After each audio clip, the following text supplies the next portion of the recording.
அருள் TV நேயர்களுக்கு அடியேன் உங்கள் சிவயோகி சிவசக்திமான் சுவாமிகள் வணக்கத்தை தெரிவித்துக் கொள்கிறேன். அன்பு நேயர்களே, இந்த பதிவில் சனி வக்ரகதி பலன்கள். இந்த வருஷம் மார்ச் 6ஆம் தேதி வாக்கியப்படி கும்பராசியிலிருந்து சனி பகவான் மீனராசிக்கு பயிற்சியானார். இப்போது அவர் வக்ரம் பெறுகிறார். மீனராசியிலிருந்து சற்றே பின்னோக்கி நகர்ந்து தன்னுடைய நிலைப்பாட்டை மாற்றிக்கொள்ளும், தன்னுடைய குணம் மாறிக்கொள்ளும். அப்போ இதனால என்னென்ன மாற்றங்கள் ஏற்படும், 12 ராசிகளோட பலன்கள் என்ன, அதை பற்றி தான் இப்போ இந்த பதிவில் விளக்கமாக சொல்ல போகிறோம். தனுசு ராசி நேயர்களே, உங்களுக்கு உண்டான சனி வக்ரகதி பலன் தான் சொல்ல போகிறேன். ஏற்கனவே குரு வேற அஷ்டமத்தில் இருக்கார். அஷ்டம குரு, அர்த்தாசிரம சனி. அடப்போங்க சாமி, இதில் வேறு என்ன பண்ண சொல்ல போகிறீங்க, பயமுறுத்த போகிறீங்களா? அப்படிலாம் ஒன்றும் கிடையாது. இது கொஞ்சம் வித்தியாசமாக தான் இருக்கும். இந்த அர்த்தாசிரம சனிலேருந்து கொஞ்சம் விடுபட தான் போகிறீங்க. உங்களுடைய ராசிக்கு, தனுசு ராசிக்கு இந்த சனி வக்ரகதி ஆன உடனே நீங்கள் என்ன பண்ணணும்னா, இடம் மாற்றத்தை விரும்பி ஏற்றிக்கணும்.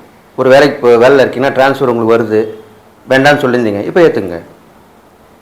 இல்லை திடீர்னு ஒரு ட்ரான்ஸ்ஃபர் ஆர்டர் வருது, வேறு இடம் மாறணும், கண்டிப்பாக கேட்டுக்கொள்ளுங்கள். இடம் மாற்றம் உங்களுக்கு கண்டிப்பாக தேவை. அதுதான் அப்படி சொல்லியிருக்கேன். அது வேலையில் இருக்கலாம், வீடு மாற்றமாக இருக்கலாம், தொழில் வியாபாரம், இப்படி மற்ற மாற்றங்கள் கண்டிப்பாக வேணும். அதுக்குண்டான நேரம் இப்போ வந்திருக்கு. அது இல்லாமல் பயணங்கள் வேறு அடிக்கடி உங்களுக்கு வந்து போயினே இருக்கும். நீங்கள் என்ன செய்ய வேண்டும் என்றால், உங்கள் ராசிபதி குரு தானே, அப்போ முருகருடைய அம்சம்தான். ஏதாவது ஒரு முருகர் கோயிலுக்கு, அது கிட்டே இருந்தாலும் சரி தூரமாக இருந்தாலும், குறைந்தது 7 கிலோமீட்டர், இது ஆன்மீகத்தில் சொல்லக்கூடிய ஒரு விஷயம். எந்த ஒரு கோயிலாக இருந்தாலுமே அந்த கோயிலுடைய சக்தி கிட்டத்தட்ட ஒரு 7 கிலோமீட்டருக்கு பரவி நிற்கும் அப்படின்னு சொல்லப்பட்டிருக்கு. இது மினிமம், மேக்ஸிமம் எவ்வளோ நடந்துக்கலாம். அப்படிப்பட்ட ஒரு கோயிலுக்கு நீங்கள் நடைபாதையாக போயிட்டு வரணும். அது முருகர் கோயிலுன்னு தான் ரொம்ப விசேஷம். இது ஒரு பரிகாரம். இது இல்லாமல் உங்களுக்கு புத்திரிகள் வகையிலேயே செலவுகள் வரும். அவருடைய உடல்நிலையிலும் நீங்கள் கவனம் செலுத்த வேண்டும். சில பேருக்கு புத்திர பாக்கியம் இல்லாதவங்களுக்கு அதுக்குண்டான வாய்ப்புகள் வரும். மக்கள் மூலிமா உள்ளவங்க, மக்களை தொடர்பு கொண்டவங்க ஓரளவுக்கு நல்ல பலன்களை பெறுவார்கள். வெளி வட்டார பழக்க வழக்கங்கள் அப்படி சொல்லுவாங்க. வெளில போனோம்னா நம்ம மீட் பண்ணுற அந்த பழக்கங்கள் அப்படி சொல்லுவாங்க. அவங்க கொஞ்சம் அவங்க வீட்டில் கொஞ்சம் எச்சரிக்கையாக இருக்கணும், பார்த்து பழக வேண்டும். புண்ணிய ஸ்தல யாத்திரை போகும் வாய்ப்பு கிடைத்தால் கண்டிப்பாக போயிட்டு வரலாம். அதுக்குண்டான நேரம் இப்போ வந்திருக்கு. உங்களுக்கு முன்னோருடைய ஆசீர்வாதம் கண்டிப்பாக கிடைக்கும். இல்லைன்னா இப்போ இந்த வரக்கூடிய ஆடி அமாவாசை, மகாலி அமாவாசை வருது, இந்த சனி வக்ரகதி காலத்திலே வரும். அப்போ முன்னோருக்கு நீங்கள் சிராத்தம் செய்யலாம், தர்ப்பணம் கொடுக்கலாம். இது உங்களுக்கு நடக்கக்கூடிய கெடுபலங்களை குறைத்து நல்ல பலனை ஏற்படுத்தி கொடுக்கும். அது இல்லாமல் அக்கம் பக்கம் வீட்டு இருக்கவங்ககிட்ட இது வரைக்கும் பேச்சுவார்த்தை இல்லாமல் இருப்பாங்க. அப்படி இருந்தால் கூட ஒதுங்கியிருப்பாங்க. இப்போ அவங்க திருப்பி மீண்டும் வந்து பேசுவாங்க. இல்லை நீங்களே கூட பேசி அவங்கக்கிட்ட அவங்க நட்பு தொடர வைப்பீங்க. அது மூலமா நல்ல விஷயங்கள்லாம் நடக்கும். எல்லாமே நடக்க போகுது. இப்போது ரொம்ப நாள் நினச்சிருப்பீங்க ஒரு விஷயம் நடக்கணுமே, நடக்கலையே நினச்சி, அது இப்போ நடக்கும். தனுசு ராசிக்காரர்களுக்கு நீங்கள் நினைத்த விஷயம் நீண்ட நாட்கள் தடைப்பட்டு இருந்தால் அது இப்போ நடக்கும். அதுக்குள்ள நேரம் தான். அது இல்லாமல் குழந்தைகளுக்கு எங்கே பார்த்தாலுமே, அது ஃப்ரெண்ட்ஷிப் வகையிலும் சரி, சொந்த ரிலேஷன் சைட்லையும் சரி, டக்குன்னு ஒரு இனிப்பு வாங்கி கொடுத்துடணும். ஒரு ஸ்வீட்டோ சாக்லேட் அது மாதிரி ஐஸ்கிரீம். இப்போலாம் பார்த்தீங்கன்னா குழந்தைங்களுக்கு நம்ம கேட்காம வாங்கி கொடுக்கக்கூடாது, பேரண்ட்ஸு கேட்கணும். இப்போலாம் உள்ள குழந்தைங்கள்லாம் திடகாத்திரமாக இருக்கிறது அவ்வளோ கிடையாது. ஏன்னா நம்ம அதுக்குண்டான உணவு முறைகள் மாறி விட்டது.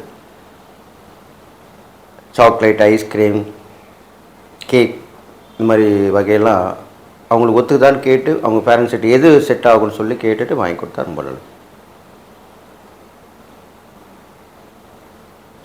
அப்போது உங்களுக்கு அந்த பலன்கள் நல்ல பலன்களாக ஏற்படும். குழந்தைகள் சந்தோஷப்படுவாங்க இல்லையா, அப்போ கண்டிப்பாக நடக்கும். அடுத்ததாக பெரிய மனிதர்களுடைய தொடர்பு கிடைக்கும். அதை இந்த காலத்தில் தக்க வச்சுக்க ரொம்ப கஷ்டம்தான். இருந்தாலும் அதிகமாக அவங்ககிட்ட பேச்சுவார்த்தை இல்லாமல் நீங்களே சும்மா அவங்ககிட்ட உதவி கேட்காமல் இருக்கணும். ஆனால் டச்சில் இருக்கணும். எதுவுமே கேட்கல, ஆனால் நம்மகிட்ட பேசின்னு தான் இருக்கோம் அப்படின்னு அவங்க நினைக்கணும். அப்போ தான் உங்களுக்கு அந்த பலன் கிடைக்கும். ஏன்னா இப்போ உங்களுக்கு சரியில்லாமல் தான் இருக்குது. முன்னாடியே ஆரம்பத்தில் சொன்ன மாதிரி நேரம் காலம் எதிர்பாராமல் இருக்கணும்னு சொல்ல வரேன், அவ்வளோதான். அப்போ கண்டிப்பாக அதுவே நடக்கும். எதிர்பார்த்தா நடக்காது. அடிக்கடி வெளியூர் பயணங்கள் ஏற்படும், வெளிநாடு பயணங்கள் ஏற்படும், அதெல்லாம் போயிட்டு வருவீங்க. மாற்றுத்திறனாளிகள் சனி வக்ரகதி பலன் தான் சொல்லிட்டு வரும். மாற்றுத்திறனாளிகள் வகையில் பார்க்கும் பொழுது பெரும்பாலும் கை கால் ஊனமாக இருக்கும்னு சொல்லியிருக்கேன் தான தர்மம். இதில் என்னன்னு கேட்டிங்கன்னா, சில பேருக்கு பார்த்தீங்கன்னாக்கா இந்த போலியோ அட்டாக் மாதிரி வந்திருக்கும். அது என்ன ஆகுனா அந்த தொடைப்பகுதி மெலிந்திருக்கும். இதெல்லாம் ஒரு சூட்சமான பரிகாரம் தான் சொல்லிட்டு வரோம் உங்களுக்கு. அந்த தொடைப்பகுதி மெலிந்திருக்கும், அதுதான் போலியோ அட்டாக்னு சொல்லுவாங்க. குச்சி மாதிரி இருக்கும் கால். அப்படிப்பட்டவர்களுக்கு மாற்றுத்திறனாலே இருக்கணும். அவங்க அந்த போலியோ அட்டாக்கில் பிரச்சனைக்கு சந்திச்சுக்கிறவங்களாக இருக்கணும். அவர்களுக்கு உதவி பண்ணணும். அவங்க நடக்கிறதுக்கு இந்த உபகரணம் வாங்கி கொடுக்கலாம், வண்டி வாங்கி கொடுக்கலாம், வசதி வாய்ப்புகள் இருந்தால் தங்குவதற்கு இடம் கொடுக்கலாம், சாப்பாடு தண்ணீர் வாங்கி கொடுக்கலாம், இப்படிலாம் பண்ணிட்டு வரலாம். இந்த காலகட்டங்கள் வரைக்கும் ஒவ்வொரு சனிக்கிழமையிலும் பண்ணிட்டு வர்றது ரொம்ப விசேஷம். இது இல்லாமல் நட்பு வகையிலே நிதான போக்கு அவசியம். அதே மாதிரி தான் உறவு வகையிலுமே எடுத்தறிஞ்சு பேசக்கூடாது. அது முக்கியமாக நீங்கள் கவனிக்கணும். உங்கள் வாயிலிருந்து வரும் வார்த்தைகள் அம்பு போல் இருக்கக்கூடாது. வாயில் இருக்கும் வார்த்தைகள் நீர் போல் கொட்ட வேண்டும். அது அப்படி ஸ்லோ. இப்போ ஒரு டம்ளர்லேருந்து இன்னொரு டம்ளர் தண்ணி ஊற்றுறோம்னா எப்படி, அப்போ அப்படியே வழிந்து வரும். அப்படி வரணும் வார்த்தைகள். அப்போ தான் உங்களுக்கு நல்ல பலன் கிடைக்கும். இல்லைன்னா அந்த பேச்சு வச்சு உங்களுக்கு எஸ்டிமேட் பண்ணுவாங்க, உங்களை அண்டர் எஸ்டிமேட் பண்ணுவாங்க. அதுக்கப்புறம் உங்கள் ஃப்ரெண்ட்ஷிப் கட் பண்ணுவாங்க, உங்கள்கிட்ட வர மாட்டாங்க, பேச மாட்டாங்க, என்னென்னு கேட்டாலும் சொல்ல மாட்டாங்க. அதுதான் ஒரு விஷயம். நம்ம எதனால் அவங்க நம்மள்ட்ட பேசலன்னு தெரிஞ்சாலும் நம்ம அவங்கள அட்ஜஸ்ட் பண்ண முடியும். அது கூட சொல்ல மாட்டாங்க. இப்படி எல்லாமே நடக்க போகுது உங்கள் வாழ்க்கையில் இந்த சனி வக்ரகதி காலத்தில். அதனால் மிகவும் உஷாராக இருக்கணும், எச்சரிக்கையாக இருக்க வேண்டும். தனுசு ராசிக்காரர்களுக்கு ராசிபதி குருவாக இருக்கிறனால ஓரளவுக்கு பாதிப்பு குறையும். இருந்தாலும் பேச்சுவார்த்தையில் மிக கவனமாக இருக்க வேண்டும். அடிக்கடி தியானங்கள் மேற்கொள்ள வேண்டும். உடற்பயிற்சி செய்து வர வேண்டும். ஒரு குரு மகான்கள் அப்படி உள்ளவங்களை வியாழக்கிழமை தோறும் விரதம் இருந்து வரலாம். அது மௌன விரதமாக இருந்தால் இன்னும் சிறப்பாக இருக்கும். இதெல்லாம் பண்ணிட்டு வரலாம். இந்த சனி வக்ரகதி காலத்தில்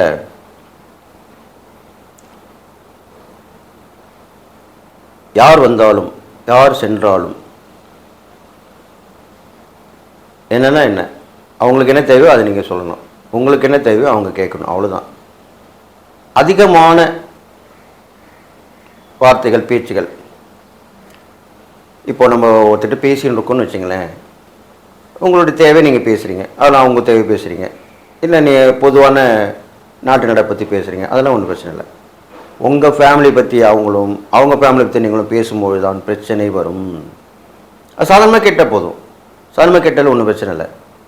ஏன் அப்படி இல்லை, ஏன் பையன் வேலைக்கு போகல, ஏன் உங்களுக்கு குழந்தை பிறக்கலை, ஏன் உங்களுக்கு கடன் குறையலை, ஏன் நீங்கள் இப்படி கஷ்டப்படுறீங்க, இப்படிலாம் பேசக்கூடாது. தேவையில்லாத வார்த்தைகளை தவிர்க்க வேண்டும். அதுதான் சொல்கிறேன். இப்போ உங்கள் நட்போ ஒரு உதவி பண்ணுறாங்க, இல்லைன்னா உங்களுக்கு வந்து ஒத்துழைப்பு கொடுங்க, அது சரியாக கொடுக்கலன்னு கூட நீங்கள் சொல்லக்கூடாது. ஏதோ கொடுத்துருக்காங்க, சரி ஓகே பரவாயில்ல, அப்படி தான் சொல்லணும். எதையும் வெளிப்படுத்தக்கூடாது, அவர்களை விமர்சிக்கக்கூடாது. பொதுவாக சொல்லணும்னா தனுசு ராசிக்காரர்கள் யாரையும் விமர்சிக்காமல் இருப்பது நல்லது. இப்போ கண்டிப்பாக நல்லது நடக்கும். அதனால் நீ சனி வக்ரகதி காலத்தில் தான் உண்டு தன் வேலை உண்டு இருந்து இறை சிந்தனையுடன் தான தர்மம் செய்து வந்தீர்களானால் இந்த சனி வக்ரகதி பலன்கள் உங்களுக்கு சாதகமான பலனை தரும், கெடுபலன்கள் குறையும், கண்டிப்பாக நல்லது நடக்கும்.